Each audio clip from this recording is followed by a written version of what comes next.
thought I would shoot a short little video of the progression of my cameras I use for recording. So my very first action cam was actually the Sony right here. So this is a HDR AS15, shoots in 1080, and this was some of my very first videos that I uploaded on YouTube. Bought extra housing because the sound didn't sound all that good, and one of these I modified by drilling 2 holes in there because that's where the microphones are. So this I can't even say how long ago this was. A long time ago. So I use a funny little mount system for this.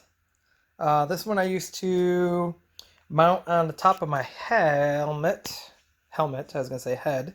And it worked good. I mean, for a 1080 camera, and don't have no bells or whistles, no stabilization or anything, but the color was really good. It was kind of remind me of GoPro color where everything's kind of saturated and everything.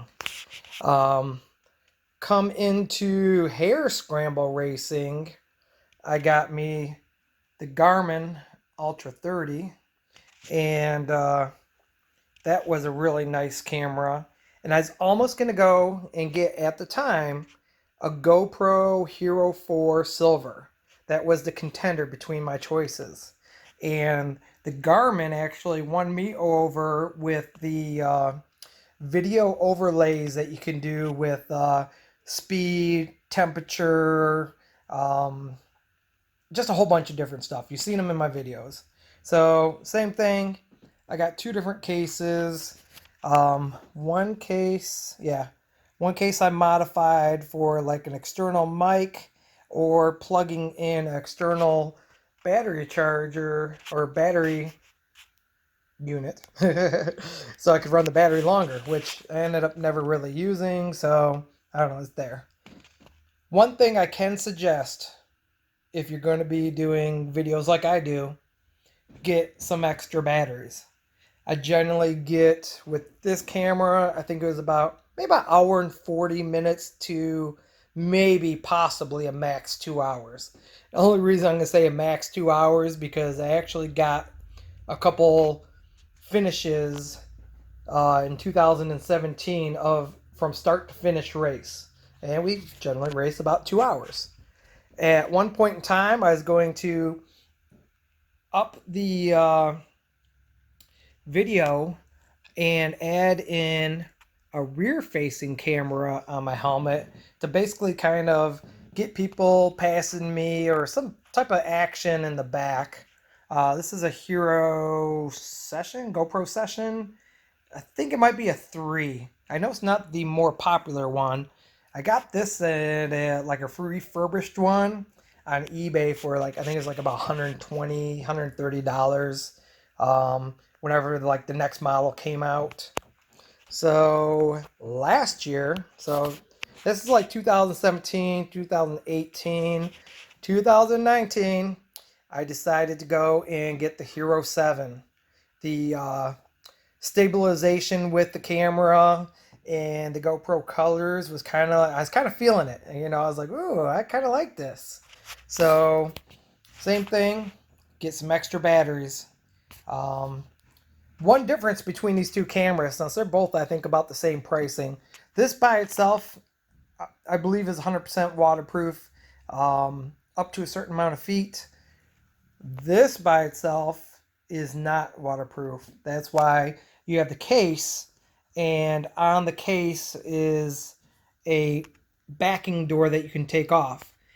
I marked this one red with a Sharpie, meaning like no water.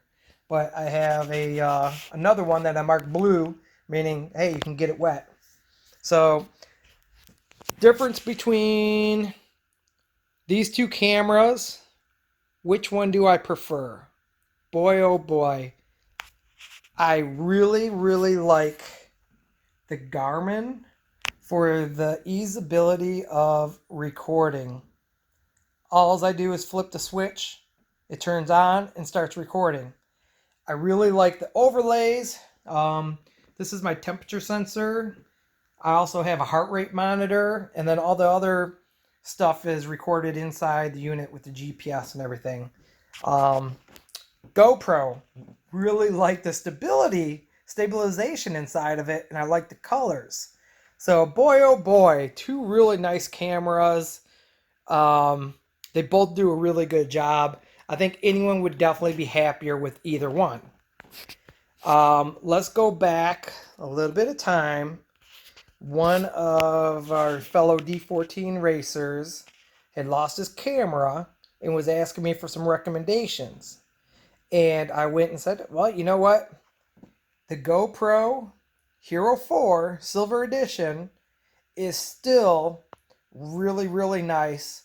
And you can pick them up for a really decent price.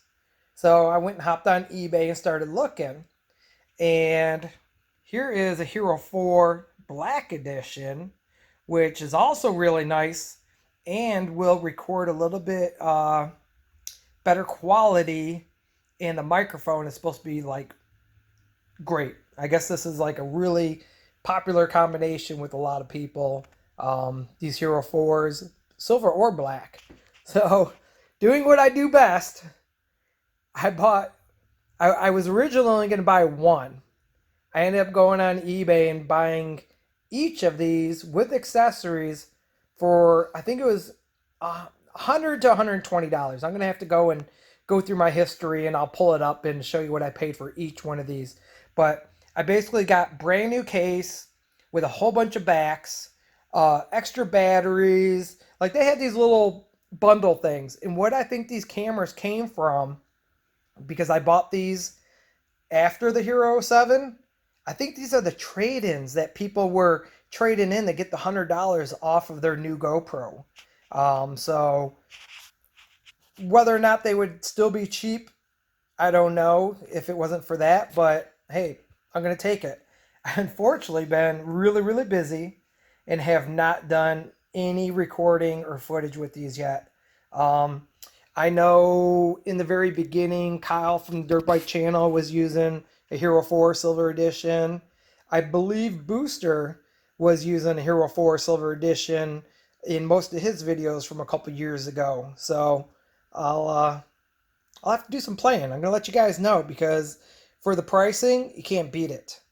Let's add in some oddball cameras that I never used with the videos, but I have that I was gonna use with videos.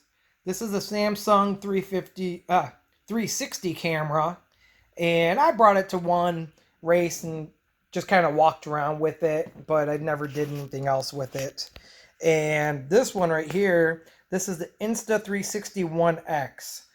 I do want to do some stuff with this one.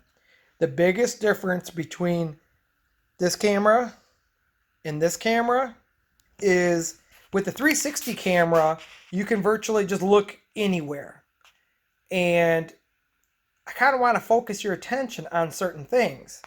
The 361X, or Insta361X, you can go in the editing software and control all the different movements of where people are looking. So that's something really cool to me. Peter McKinnon, a photographer, video guy, he did a video with it. Man, I almost wish I didn't see that video. I seen that video and I was like, oh my gosh, I got to get this. So this is a overview of my camera collection.